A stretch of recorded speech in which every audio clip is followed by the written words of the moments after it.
오왕가의 내홍 계속. 그날 저녁 여관에 짐을 풀고 잠시 쉬고 있노라니까 바닷가에서 난데없는 풍악 소리가 요란스럽게 들려오더니 마을 사람들이 모두 바닷가로 달려가고 있는 것이 아닌가. 저게 웬 풍악 소리요? 오자서가 물어보니 마을 사람이 대답한다. 우리 마을에 초유훈이라는 장사가 살고 있는데 그 사람이 제후의 사신으로 발탁되어 회진이라는 나루를 건너다간 용신에게 타고 가던 말을 빼앗겼다오. 초유훈은 크게 분노하여 물속으로 뛰어들어가 용신과 3초야나 싸움을 계속하다가 마침내 용신의 이마뼈에 박혀있는 여의주를 빼앗아 가지고 돌아왔다오. 제후께서 그 사실을 아시고 크게 감동하시어 초유훈에게 중상을 내려주셨기 때문에 마을 사람들이 오늘 밤 바닷가에서 초유훈을 위해 축하연을 열어주고 있는 중이라고. 오자서는 매우 흥미롭게 여겨져서 장사꾼으로 가장하고 바닷가로 나와보았다. 아니나 다를까 바닷가에서는 여러 백 명의 군중들이 풍악을 울리며 노래를 부르고 있는데 그 한복판에 키가 9자나 되어 보이는 거인이 손에 여의주를 들고 의기양양한 기세로 군중들의 환호에 응하고 있는 것이 아닌가. 오자서는 지금까지 거인 장사조인 장사들을 수없이 보아왔지만 초유훈처럼 굉장한 장사를 만나보기는 처음이었다. 그는 바닷속에서 용신을 상대로 사흘 동안이나 싸움을 계속해 오다가 마침내 용신의 이마뼈에서 여의주까지 뽑아왔다고 했으니 그의 힘이 얼마나 강한가는 가히 짐작할 수 있는 일이다. 야, 과연 희대의 거장이로구나. 일찍이 요왕을 시해한 전제도 보기 드문 거인이었지만 초유훈에게 비하면 어린아이에 불과했구나.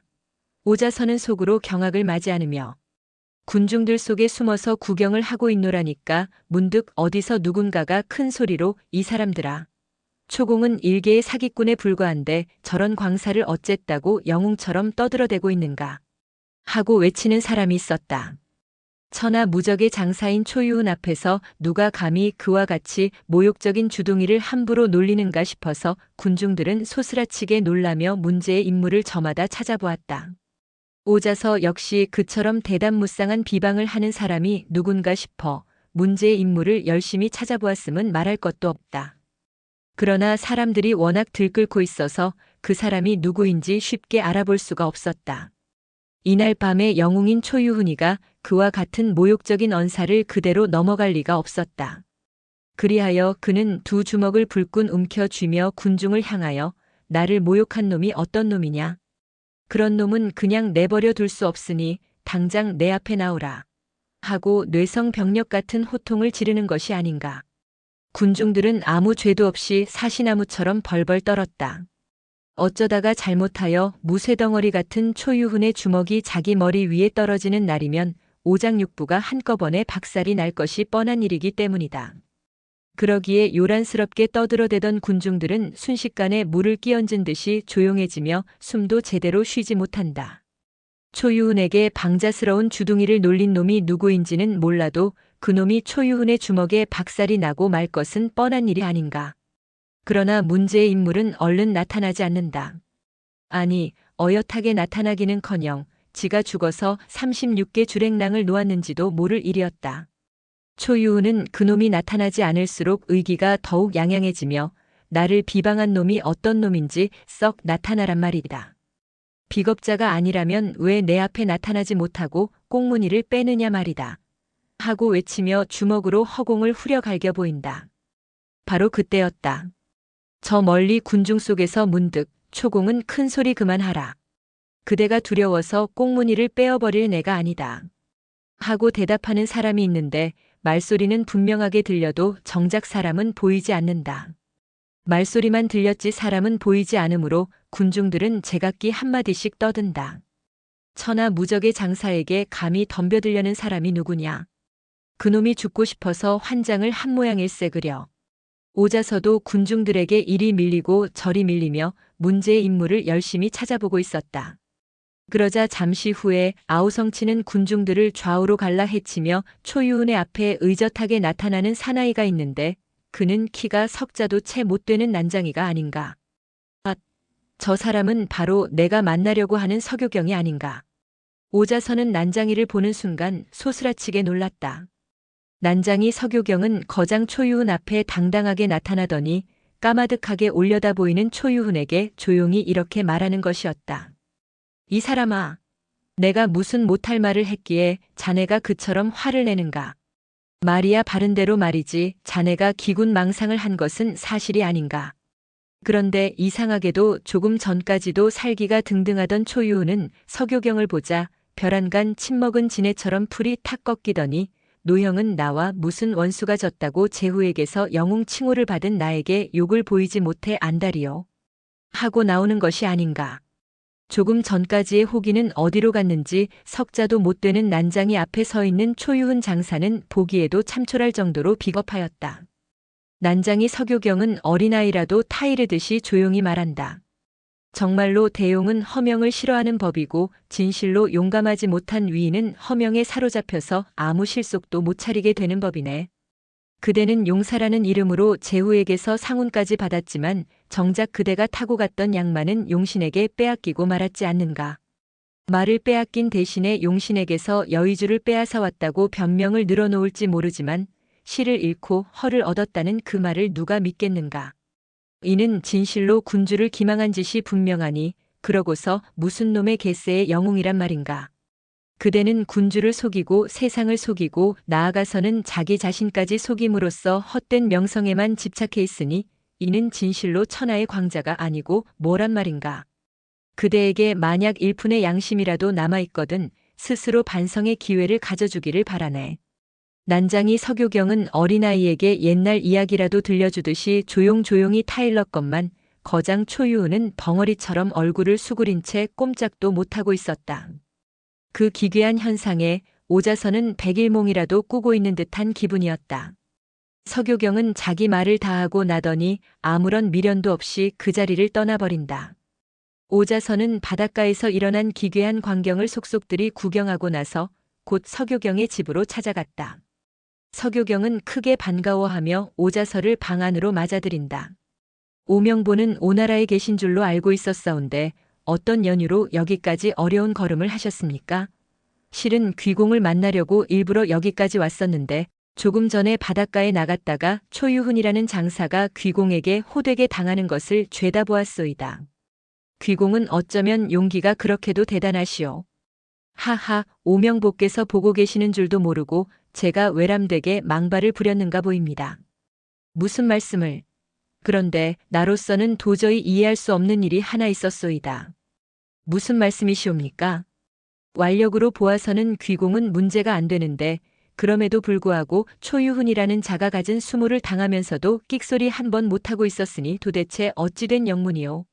제가 바른 말로 타일러 주었는데 기군 망상한 놈이 어찌 감히 저에게 대들 수 있겠습니까? 백성들의 귀와 눈이 무서워서 꼼짝 못하고 고스란히 욕을 당한 것이옵니다. 진실로 확고부동한 신념을 가진 사람이 아니고서는 말할 수 없는 대답이었다. 그러나 오자서에게는 세상사가 그토록 간단하게만 생각되지는 않았다. 대중 앞에서는 꼼짝 못하고 욕을 당했을지 몰라도 언젠가는 귀공에게 보복을 하려고 할 게 아니오. 후안이 염려스러워서 높아심으로 그렇게 물어보았더니 서교경은 즉석에서 이렇게 대답한다. 물론 그럴 것입니다. 그자는 세상을 속이고 명성을 도용하는 사기꾼이니까 오늘 밤쯤은 반드시 나를 죽이려고 집으로 습격해 올 것입니다. 그때에는 그때대로 또 한 번 혼을 내줘야 하겠지요. 서교경은 자신만만한 어조로 그렇게 말하고 나서 오명보께서 오셨으니 오늘 밤은 저의 집에서 주무시면서 그자가 나를 죽이려고 덤벼오는 광경까지 구경을 하시지요. 만약 그자가 아직도 자신의 잘못을 깨닫지 못하고 오늘 밤에 나를 죽이러 온다면 나는 그자를 아예 쑥대밭으로 만들어버릴 생각입니다. 그렇게까지 하면 너무 가혹할까요? 하하. 하고 통쾌하게 웃기까지 하는 것이었다. 따지고 보면 서교경은 보잘것없는 난장이이다. 그럼에도 불구하고 담량이 어쩌면 그렇게도 대단한가 싶어 오자서는 또 한 번 놀라지 않을 수 없었다. 그러나 서교경이 아무리 큰 소리를 쳐도 오자서로서는 오늘 밤의 일이 걱정스러워 견딜 수 없었다. 그러므로 오자서는 만일을 염려하는 마음에서 서교경의 집에서 같이 자기로 하였다. 오자서에 대한 서교경의 대우는 더할 나위 없이 극진하였다. 그는 밤이 깊도록 오자서와 환담을 나누다가 자정이 가까워 오자 동자를 부르더니 손님께서 고단하실 테니 침실로 모시고 가서 이부자리를 보아드려라. 그리고 어쩌면 오늘 밤 우리 집에는 손님이 오실지도 모르니 대문을 걸지 말고 대청의 등불도 환히 밝혀두어라. 하고 말한다. 오자서로서는 도무지 이해를 할 수가 없었다. 손님이란 초유훈을 가리키는 말인 모양인데 그의 기습을 방비할 생각은 아니하고 오히려 대문도 걸지 말고 대청의 등불까지 밝혀두라고 하다니 그래가지고 도대체 어떻게 하겠다는 일일까? 오자서는 모두가 궁금했지만 아무 말도 물어보지 않고 자기 방으로 들어와 잠자리에 누워버렸다. 그러나 잠이 올 턱이 없었다. 만일의 경우에 대비하느라고 허리에 차고 있던 장검을 머리맡에 내려놓아 두기까지 했었다. 정작 서교경 자신은 대청 한복판에 내 활개를 쫙 벌리고 누워서 코를 요란스럽게 골며 잠을 자고 있는 것이 아닌가. 과연 저렇게 배짱을 부려도 좋을까? 오자서는 불안스럽기 짝이 없어서 살며시 일어나 창문을 열고 어둠 속을 조용히 살펴보았다. 그러자 아니나 다를까 저 멀리 달빛 속에 난데없는 검은 그림자가 어른거리고 있는 것이 아닌가. 아, 초유훈이라는 자가 기어코 나타났구나. 두억신이같이 거대한 모습이 첫눈에 보아도 초유훈임은 의심할 여지가 없었다. 오자서는 자기도 모르게 대검을 움켜잡으며 검은 그림자의 동태를 세밀히 지켜보고 있었다. 초유훈은 대문 앞에까지 가까이 다가오더니 대문이 열려있는 것을 보고 무척 놀라는 기색이었다. 더구나 대청마루에는 등불까지 환히 밝혀져 있는 것이 아닌가. 대문이 활짝 열려있고 대청에 등불까지 밝혀놓은 것을 보면 서교경이란 놈은 내가 올 것을 알고 복병이라도 배치해 놓은 모양이구나. 그렇지 않고서야 이렇게까지 배짱을 부릴 수는 없는 일이 아닌가. 초유훈은 그런 추측이라도 했는지 대문 옆에 몸을 숨기고 서서 집안의 동정을 오랫동안 살피고 있었다. 그러나 아무리 살펴보아도 대청마루에서는 서교경이 혼자 잠을 자고 있을 뿐 어느 구석에도 복병이 잠복해 있는 기색은 보이지 않았다. 초유훈은 그제서야 안심이 되는지 발소리를 죽이며 앞마당으로 성큼 들어선다. 말할 것도 없이 그의 손에는 5자가 넘는 장검이 들려 있었다. 오자서는 손에 땀을 쥐며 초유훈을 꾸준히 지켜보고 있었다. 그러자 바로 그때 초유훈은 벼란간 번개처럼 대청으로 달려들면서 다짜고짜 서교경을 장검으로 내려갈기는 것이었다. 그러나 잠을 자고 있던 서교경은 장검이 몸에 와 닿으려는 바로 그 순간 오뚜기처럼 발딱 일어서면서 너 이놈, 내 놈은 비겁하게도 기어코 나를 죽이러 왔구나 하고 벼락 같은 호통을 치는 것이었다. 오자서가 보기에는 기적같이 놀라운 광경이었다. 초유훈의 행동이 너무도 민첩하여 오자서 자신은 미처 손을 쓸 사이가 없었는데 분명히 잠을 자고 있던 서교경이 초유훈의 기습을 어떻게 알고 오뚜기처럼 발딱 일어나 장검을 피할 수 있었는지. 그것도 이해할 수 없는 일이었거니와 더구나 서교경이 발딱 일어서며 벼락 같은 호통을 지르자 초유훈은 벼락을 맞은 사람처럼 손에서 장검을 덜렁 떨어뜨리며 그 자리에 무릎을 꿇고 앉아버린 것은 더욱 놀라운 일이 아닐 수 없었다. 서교경은 눈앞에 꿇어앉아 있는 초유훈을 추상같이 꾸짖는다. 너는 세상을 속이고 헛된 명성을 탐낸 도적놈이 아니냐. 더구나 몸에 삼불초의 치욕을 지니고 있는 치안이 스스로 반성할 생각은 안 하고 어찌하여 도둑개처럼 한밤중에 남의 집에 침입하여 인명을 함부로 살해하려고 하느냐. 그래가지고서야 어찌 너 같은 놈을 사내라고 말할 수 있겠느냐. 초유훈은 감히 항거할 생각을 못하고 얼굴을 조금 들면서 이렇게 항변한다. 나는 영명을 천하에 떨치고 있는 몸이요. 그러한 내가 삼불초의 치욕을 몸에 지니고 있다는 것은 무슨 말이요. 만약 삼불초가 어떤 것임을 분명하게 밝혀내지 못하면 나는 결단코 당신을 용서하지 못하겠소.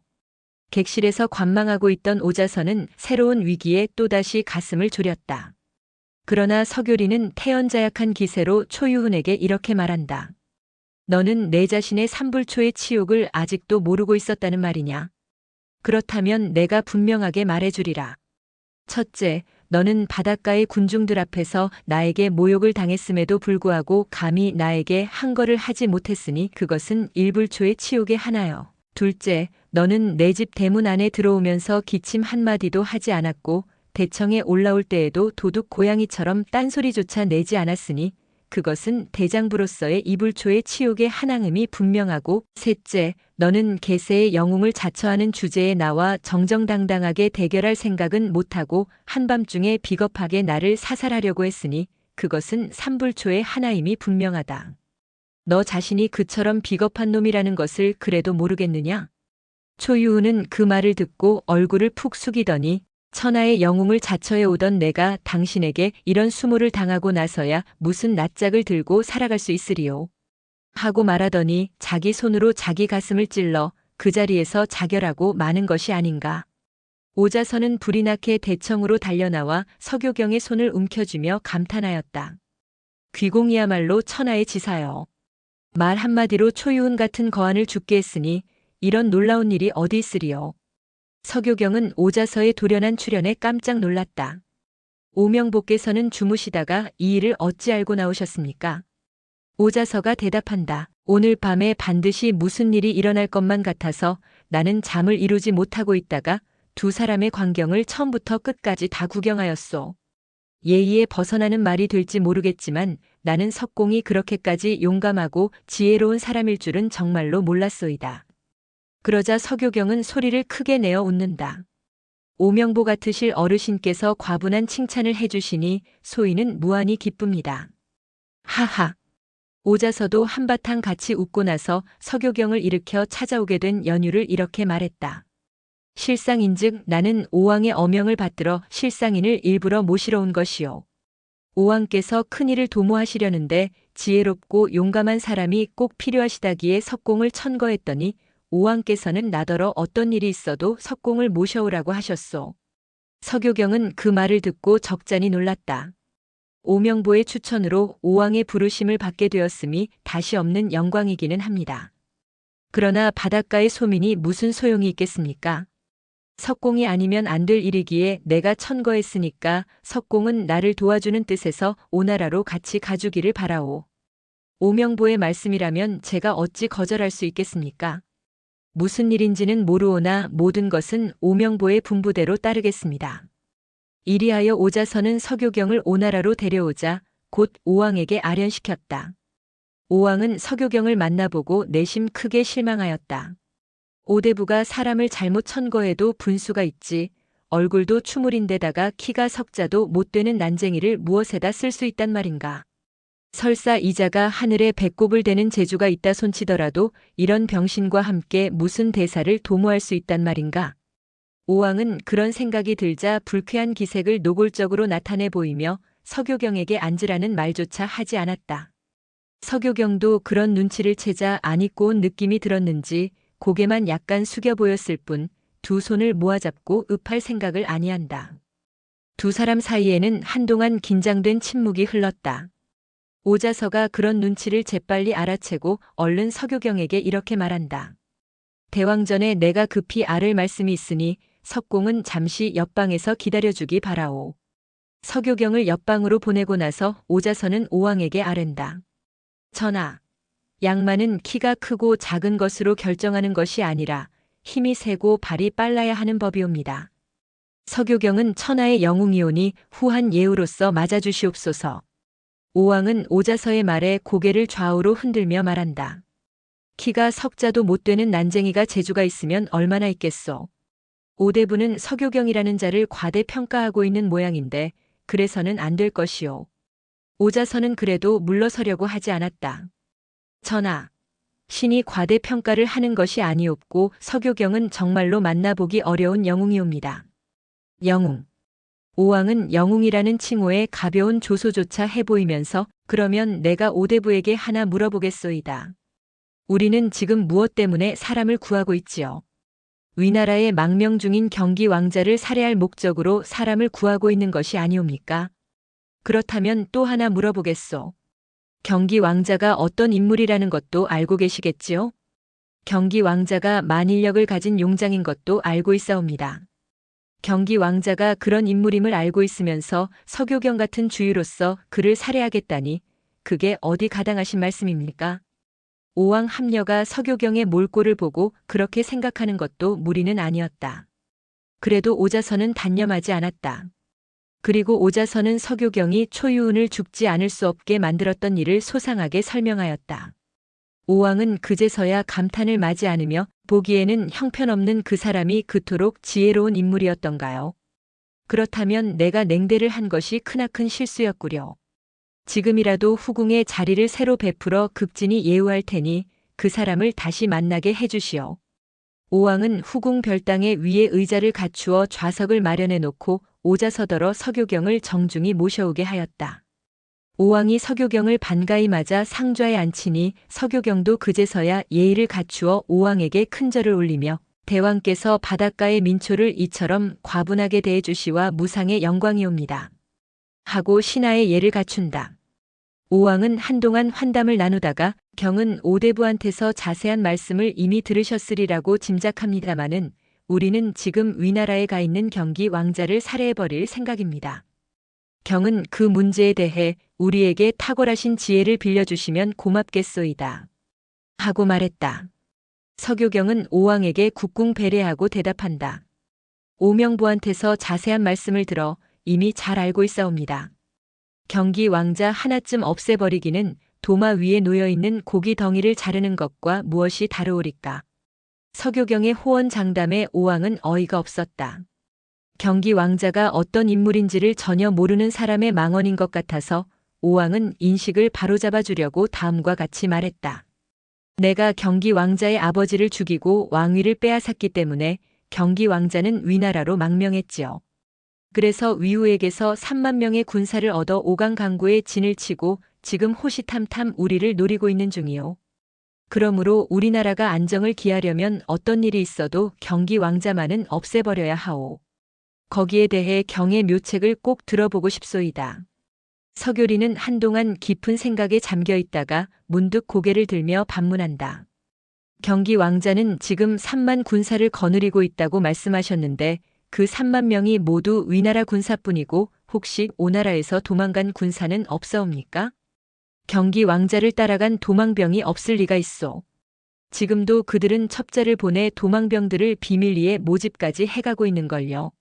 서교경은 그 말을 듣더니 무릎을 치듯이 기뻐하며 말한다. 그렇다면 기막힌 계책이 있사옵니다. 어떤 계책인지 꼭 들어보고 싶소이다. 비단 오왕뿐만 아니라 옆에 있던 오자서도 눈이 번쩍 뜨이는 것만 같았다. 왜냐하면 서교경이 기막힌 계책이라고 말할 정도라면 기상천외한 계책일 것이 분명했기 때문이었다. 서교경은 엄숙한 표정으로 대답한다. 경기 왕자가 지금도 군사들을 유인해 가고 있다면 우리는 이 점을 이용하는 것이 상책일 것 같사옵니다. 그것을 어떻게 이용한다는 말씀이요? 대왕께서는 신에게 대왕을 비방했다는 거짓 죄명을 씌우셔서 신의 처자식들을 모조리 죽이고 신의 왼편 팔도 잘라버려 주시옵소서. 그러면 신은 경기 왕자에게로 도망가서 우선 그 사람의 신복 부하가 될 것입니다. 그 후의 일은 그때에 가서 형편에 따라 연구해 보기로 하지요. 말을 들어보니 원대하고도 심오한 계책이었다. 큰일을 도모하기 위해서는 처자식을 죽이고 자신의 팔까지 절단하겠다는 것은 얼마나 무섭고도 놀라운 계책인가. 오왕은 너무도 희생적인 계책에 머리가 절로 숙여짐을 느꼈다. 아무리 대사를 도모하는 일이라도 경의 처자식을 죽이고 경의 팔까지 절단할 수는 없는 일이 아니오. 그러나 서교경은 태연히 대답한다. 어떤 일을 막론하고 무릇대사에 성공하려면 그만한 고통과 극단한 각오는 반드시 있어야 하는 법이옵니다. 세상에 대가 없는 성공이 어디 있으오리까. 충의가 아무리 중하기로 충의를 위해 처자식을 죽인다는 것은 현대인으로서는 생각조차 할 수 없는 일이다. 그러나 전제 군주 시대에는 군주를 위해 목숨을 바치는 것은 명예로운 일로 되어 있었다. 어느 나라를 막론하고 전국시대에는 그와 같은 기풍이 더욱 농후하였다. 이 소설의 내용은 지금부터 2400~500년 전인 공자시대의 이야기임을 독자들은 이미 알고 있는 사실이거니와 그 당시 공자는 논어라는 책 속에서 지사와 인인은 살기 위해 인을 해치는 일은 없어도 몸을 죽여서 인을 이룩하는 일은 있다고 말한 일이 있는데 이것으로 그 당시의 충의의 기본 사상을 대강 짐작할 수 있는 것이다. 오늘날 우리가 흔히 말하는 살신성인이라는 문자는 거기서 나온 말인 것이다. 그야 어쨌건 서교경은 충의 사상에 입각하여 처자식을 죽여가면서까지 오왕에게 충성을 다하겠노라고 맹세하고 나섰다. 그러나 오왕 함녀는 미안한 생각이 없지 않아서 이렇게 말했다. 처자식을 죽이면 후사가 끊겨버릴 터인데 그렇게까지 해가면서 경더러 나를 도와달라고 하기는 매우 죄송하구려. 그러자 오자서가 나선다. 전하, 석공이 오국을 위하고 주공을 위해 가문을 돌보지 않으려는 것은 충의를 다하려는 적성의 표시인 줄로 알고 있사옵니다. 주공께서는 후사가 끊길 것을 염려하고 계시오나 이번 일의 뜻을 이룬 연후에 주공께서 새마누라를 친히 얻어주시면 후사의 염려는 해결될 것이 아니옵니까? 바라옵건대 대왕께서는 석공의 갸륵한 충성을 기꺼이 받아들여 주시옵소서. 오왕은 오자서의 간언을 그대로 받아들여 다음 날 아침 만조 백관들 앞에서 아래와 같이 살벌한 선포를 내렸다. 오나라 사람 서교경이라는 자가 나를 비방하였기로 나는 그의 왼팔을 잘라 옥에 가두게 하고 병사를 보내 그 자의 처자식들을 모조리 죽여버렸으니 만조 백관들은 그리 알아주기 바라오. 만조 백관들은 오직 놀라기만 했을 뿐 그 연유를 아는 사람은 아무도 없었다. 서교경은 그날부터 아무도 모르게 피해 돌아다니다가 며칠 후에는 오강을 건너가 경기 왕자를 만나고자 하였다. 그러나 경기 왕자는 서교경을 믿을 수가 없어 만나주려고 하지 않았다. 이에 서교경은 군문 앞에서 옷을 벗어 팔이 잘린 상처를 군인들에게 보여주면서 오왕은 나의 팔을 절단하여 무고한 나에게 죄를 주었기에 나는 경기 왕자를 믿고 여기까지 찾아왔건만 왕자는 나를 만나주려고도 하지 않으니 이 가련한 목숨은 누구를 의지하고 살아가야 할 것인가 하고 억울한 푸념을 해가면서 대성통곡을 하였다. 경기 왕자는 서교경이라는 자가 군문 앞에서 통곡한다는 전가를 받고 곧 그를 진중으로 불러들였다. 첫눈에 보니 초라하기 짝 없는 난장이었다. 게다가 팔이 잘려버린 그의 왼편 어깨에는 아직도 검은 피가 엉겨있지 않은가. 경기 왕자는 부하들의 보고로 서교경의 신상에 대한 이야기를 이미 알고 있으면서도 짐짓 모르는 척하고 묻는다. 너는 오나라에서 처벌을 받고 이리로 도망을 왔다고 들었는데 무슨 죄를 저질렀기에 팔을 잘렸느냐. 오왕을 비방했다는 죄로 팔이 잘린 것까지는 좋으나 소인의 처자식까지 몰살당했으니 이런 억울한 일이 어디 있겠습니까? 어떤 비방을 했기에 그처럼 무참한 형벌을 받게 되었느냐? 소인은 바른 말을 했을 뿐이지 오왕을 비방한 일은 한 번도 없었사옵니다.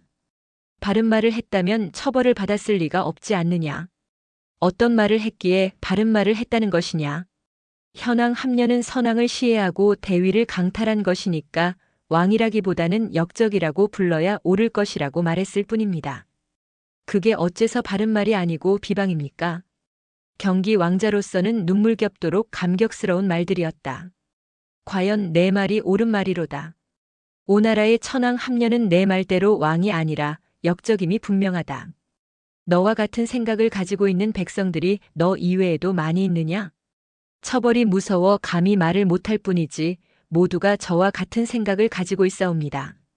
경기 왕자께서는 하루속히 귀국하시어 왕위를 계승해 주시옵소서. 경기 왕자는 그 말을 듣자 두 눈에서 눈물이 비오듯 흘러내렸다.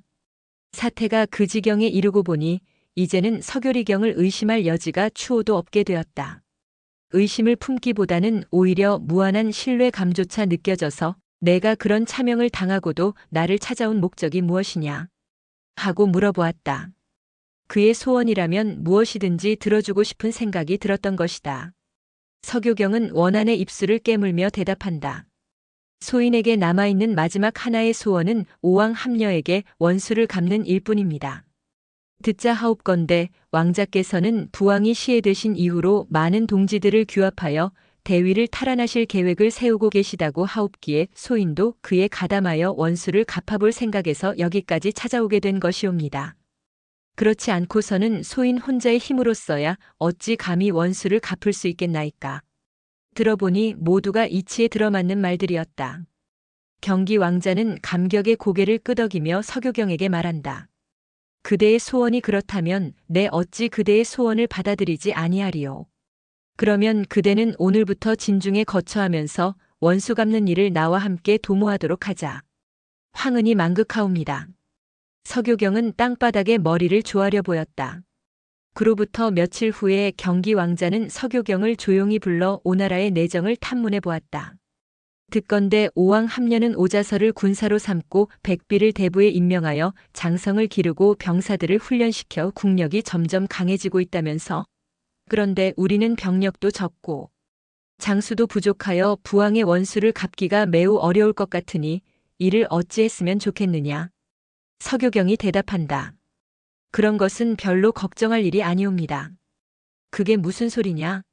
실상인즉 오자서와 함녀는 사이가 좋지 않아 오자서는 지금 죄를 지어 밭이나 갈아먹고 있는 중이옵고 백비가 있기는 하나 그 사람은 국사를 영도할 인물이 못 되옵니다. 왕자께서는 무엇 때문에 그들을 두려워하시옵니까? 경기 왕자는 그 말을 듣자 분연히 노하며 서교경에게 호통을 친다. 이놈아! 거짓말 그만하거라. 오자서는 함녀의 생명의 은인일 뿐만 아니라 함녀를 왕위에 오르게 만들어준 사람도 바로 오자서가 아니냐. 함녀와 오자서는 군신지덕이 그처럼 합심되어 있는데 내 놈은 그들의 사이가 좋지 않다고 말하고 있으니 그게 어디 말이 되는 소리냐. 멀쩡한 거짓말을 하고 있는 것을 보면 내 놈은 그들이 파견한 간첩임이 분명하다. 경기 왕자는 불을 뿜는 듯한 호통을 지르고 나서 즉시 호위 군사를 불러 여봐라. 이놈을 당장 끌어내어 목을 베어라. 군사들이 번개같이 덤벼들어 서교경을 바로 끌어내려 하였다. 그러나 서교경은 겁내는 기색을 눈꼽만큼도 나타내지 아니하고 오히려 비웃는 듯한 표정조차 지어 보이면서 경기 왕자에게 이렇게 말한다. 왕자는 인명의 달사라고 들었소. 그처럼 명철하다는 사람이 어째서 사물의 표리를 제대로 분별할 줄 모르고 무고한 사람을 함부로 죽이려고 하오. 나 같은 병신은 어차피 오래 살지 못할 몸, 지금 죽기로 조금도 원통할 것이 없소. 그러나 처자식의 원수를 갚지 못해서 죽어도 눈을 감지 못할 것 같구려. 그래서 하는 말인데 죽기 전에 꼭 그 말만은 듣고 나서 죽여주오. 경기 왕자는 서교경을 끌어내려는 군사들을 제지시켜 놓고 나서 죽기 전에 꼭 하고 싶다는 말이 무슨 말이냐? 그 말만은 들어주겠다. 어서 말해보아라. 서교경은 경기 왕자의 허락을 받고 나서도 깊은 침묵에 잠긴 채 좀처럼 입을 열려고 하지 않았다. 하고 싶다는 말이 무슨 말인지 어서 말해보아라. 왜 말을 아니하느냐? 서교경은 그 사이에 마음이 달라졌는지 고개를 가로 흔들며 내가 말을 해보아도 아무 소용이 없을 것 같으니 차라리 아무 말도 아니하고 이대로 죽겠소. 나를 이대로 끌어내어 죽여주시오. 하고 나오는 것이 아닌가. 상대방이 그렇게 나오니 경기 왕자는 몹시 궁금하였다. 내심으로는 혹시나 무슨 중대 정보라도 얻을까 싶어 은근히 기대하고 있었는데 손바닥을 뒤집듯 태도를 바꾸어 버리니 이제는 이쪽이 등이 달아오를 지경이었다. 조금 전에는 그처럼 하고 싶어 하던 말을 갑자기 안 하겠다는 것은 무슨 이유냐? 서교경은 또다시 오랫동안 침묵에 잠겨 있다가 문득 고개를 들며 말한다. 이왕 말이 났으니 모든 것을 솔직히 말하겠소. 내가 죽은 후에라도 경기 왕자가 오왕을 처부수어서 원수를 갚으면 나로서는 그것이 곧 처자식들의 원수를 갚아주는 것과 마찬가지 결과가 되기 때문에 나는 죽기 전에 거기에 대한 정보를 제공하려고 했던 것이요. 그러나 아무리 생각해 보아도 당신은 정세 판단을 근본적으로 그르치고 있어서 원수를 갚을 가망이 전혀 없어 보이니 죽어가는 내가 무엇 때문에 아무 보람도 없는 말을 짓거리겠소. 이제는 당신이라는 말까지 써가면서 노골적으로 경멸하는 언사를 쏟아낸다. 그러나 경기 왕자는 감정적인 반감보다도 정세 판단을 근본적으로 그르치고 있다는 말에 등이 후끈 달아올랐다. 자기가 모르는 오나라의 중대 비밀을 서교경만 알고 있는 것이 분명해 보였기 때문이었다. 내가 정세 판단을 근본적으로 그르치고 있다니 그건 또 무슨 소리냐? 나는 다만 사실을 사실대로 말했을 뿐이요. 죽는 놈이 뭐가 무서워서 거짓말을 하겠소. 내가 정세 판단을 잘못하고 있다면 그대가 죽기 전에 그 점을 명확히 지적해줘야만 후일에 내가 그대의 처자식들의 원수까지 한꺼번에 갚아줄 수 있을 것이 아니겠느냐. 경기 왕자는 점점 등이 달아올랐다. 서교경은 마치 경기 왕자를 손바닥 위에 올려놓고 장난감 다루듯 하는 결과가 되고 만 것이었다. 서교경은 경기 왕자의 말에 수긍이 가는 듯 고개를 끄덕거리며 하기야 말씀을 들어보니 아무 말도 아니하고 죽느니보다는 하고 싶은 말은 역시 하고 죽는 편이 나을 것 같구려. 그렇다면 모든 것을 기탄 없이 말해버리기로 하지요. 이렇게 말하면 노엽게 생각할지 모르지만 경기 왕자는 이론만 알았지 현실을 모르는 사람이요. 이론과 현실은 반드시 일치되는 것은 아니요. 이론과 현실이 완전히 일치될 때도 있지만 때로는 정반대일 경우도 없지 않다는 말이요. 서교경은 알아듣기 어려운 변론을 몇 마디 늘어놓고 일단 말을 끝낸다. 무서운 심리 작전이었던 것이다. 경기 왕자는 서교경의 말을 도무지 이해할 수가 없었다. 이론과 현실은 일치될 때도 있지만 때로는 정반대일 경우도 없지 않다는 말은 도대체 무엇을 뜻하는 말일까? 그 말이 무엇을 뜻하는지는 몰라도 서교경이 오나라의 중대 비밀을 알고 있는 눈치인 것만은 의심할 여지가 없었다. 그러한 비밀을 탐지해내려면 서교경의 환심을 사는 수밖에 없었다. 그대가 만약 나에게 조금이라도 도움이 될 수 있는 말을 들려준다면 나는 그대의 죄도 사면해주겠지만 경우에 따라서는 벼슬을 주어 소중하게 등용할 용의도 없지 않다. 그러니까 오나라의 사정을 아는 대로 샅샅이 말해보라. 그러나 서교경은 여전히 냉정한 얼굴로 나는 비겁하게 살려고 애를 쓰는 놈은 아니오. 다만 억울하게 죽은 처자식들의 원수를 갚아줄 수 있으면 하는 마음에서 오나라의 내정만은 경기 왕자에게 소상하게 말하기로 하겠소. 경기 왕자는 입을 다물고 귀를 바짝 기울였다. 서교경이 조용히 말한다. 왕자는 오왕과 오자서가 완전히 밀착되어 있는 줄로 알고 있지만 그것은 옛날의 일이고 지금은 사이가 나빠도 이만저만 나쁘지 않다는 말이요. 그것만은 몰라서는 안 될 중대한 일이요. 옛날에는 그처럼 가까웠던 그들이 지금은 무엇 때문에 사이가 떨어지게 되었다는 말인가? 그것은 조금만 생각해보면 누구라도 알 수 있는 일이요.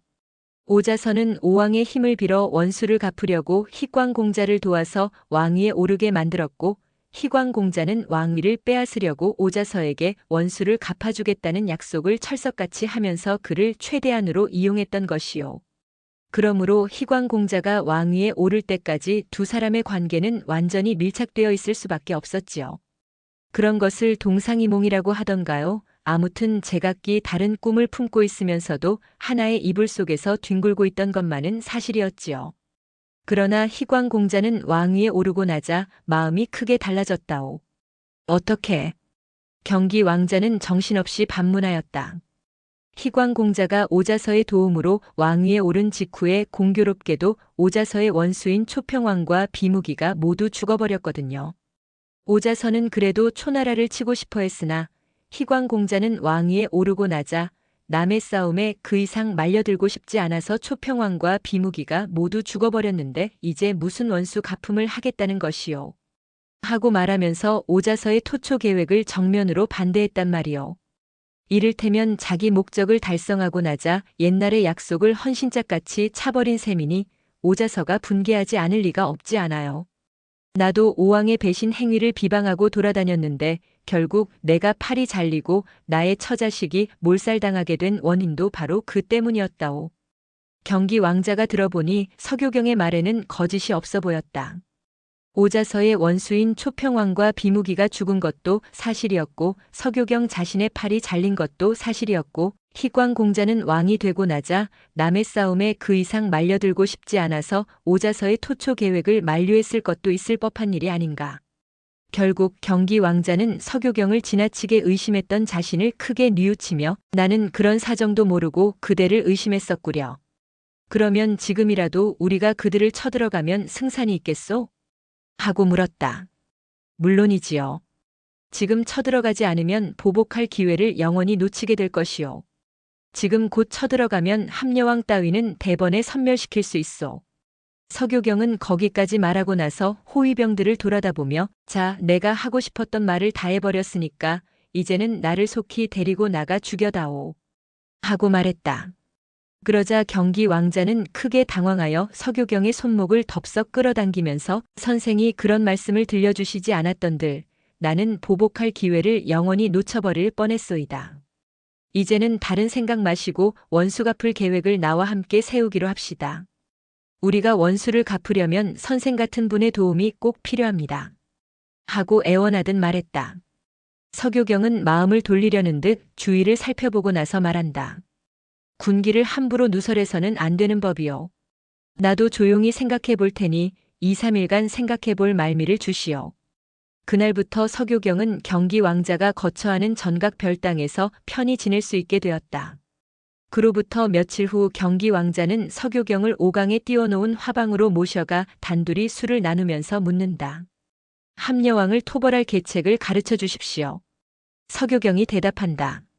함여왕이 선왕을 시해하고 비록 왕이 되었다고는 하지만 엄여와 초경의 두 왕제가 국외로 망명 중인데다가 백성들의 원한이 또한 많아서 그가 의지하는 사람은 오직 오자서뿐이요. 그러나 오자서는 토초 계획이 수포로 돌아가자 지금은 벼슬에서 물러나 농사를 짓고 있기 때문에 함여왕은 완전히 고립 상태요. 그러므로 경기 왕자께서 지금이라도 오자서에게 내응 요청의 밀서를 보내되 만약 함여왕을 섬멸시키고 경기 왕자께서 왕위에 오르시게 되면 반드시 초나라를 치겠노라는 약속을 하도록 하십시오. 그렇게만 하면 오자서가 기꺼이 내응해 줄 것은 불을 보는 듯이 명확한 일입니다. 경기 왕자는 그 말을 듣고 크게 기뻤다. 오자서의 내응만 얻게 되면 승리는 확고부동할 것이기 때문이었다. 경기 왕자는 오자서와의 내응 문제가 걱정스러워서 오자서가 과연 나의 내응 요청을 받아들여 줄 것 같소. 그러자 서교경이 단호한 어조로 대답한다. 오자서가 초나라를 치려는 것은 평생의 소원이기 때문에 누구든지 그 조건만 들어준다면 틀림없이 응해줍니다. 더구나 경기 왕자께서는 어엿하신 선왕의 아드님이 아니시오. 밀서를 보내기만 하면 오자서는 크게 기뻐하면서 대번에 내응해 줄 터인데 왕자는 무엇이 두려워 주저하고 계시오. 부질없는 의심만 하다가는 큰일을 못하게 되는 법이오. 나를 죽이려고 했던 것도 그놈의 의심 때문이 아니었소.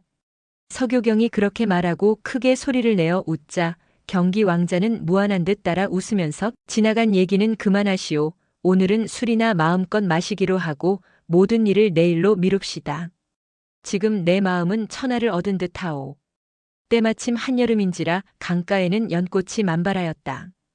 경기 왕자는 연꽃 몇 송이를 따다가 커다란 술잔을 만들더니 연성경음을 해가면서 서교경에게도 권한다. 나는 아직 팔의 상처 때문에 술을 마실 수가 없습니다. 내 대신에 왕자께서나 더 들어주십시오. 경기 왕자는 술을 한없이 마시고 나더니 나중에는 몸이 달아오르는지 우통을 벗어붙이고 가판 위에 네 발을 쭉 뻗고 누워버린다. 이윽고 그는 정신없이 골아떨어져서 허리에 품고 다니던 호신용 비수가 밖으로 밀려나오는 것도 모르고 코만 골고 있었다. 서교경은 이때다 라 생각하면서도 만일을 염려하여 왕자님 그만 주무시고 일어나십시오. 하고 일부러 깨워보기까지 하였다. 그러나 경기 왕자는 왕위에 오르는 꿈이라도 꾸고 있는지 이따금 싱글벙글하면서도 완전히 인사불성이었다. 서교경은 마침내 경기 왕자의 비수를 움켜잡고 하늘 높이 치켜들었다가 그의 심장을 향하여 힘차게 내리찔렀다. 2번, 3번 연거푸 내리찌르니 천하의 장사 경기 왕자도 한동안 요동을 하다가 제풀에 죽어버리는 것이었다. 멀리서 망을 보고 있던 호위병들이 급히 달려와 서교경을 체포하였다. 서교경은 군사들에게 체포된 채 말한다. 너희들은 내 말을 잘 들었다가 세상에 전해다오. 나는 아직도 확실히 모를 3가지가 있다. 첫째는 처자식까지 죽여가면서 남을 위한 것이 과연 인이겠느냐 하는 점이요. 둘째는 신앙을 위해 구왕의 아들을 죽인 것이 과연 의이겠느냐 하는 점이요. 셋째는 내 몸을 손상시켜가면서 남을 위해 일한 것을 과연 지라고 볼 수 있겠느냐 하는 점이다. 나는 그 3가지를 모두 잃어버린 몸이니 이제는 죽을 수밖에 없다. 너희들은 빨리 고국으로 돌아가 선량한 백성이 되거라. 그리고 서교경은 스스로 강물에 몸을 던져 죽어버렸다. 오왕과 오자서는 그러한 사실들을 알고 서교경을 왕후의 예우로서 장사지내 주었고 그의 처자식들에게도 높은 벼슬을 추중했음은 말할 것도 없다. 제1권 끝.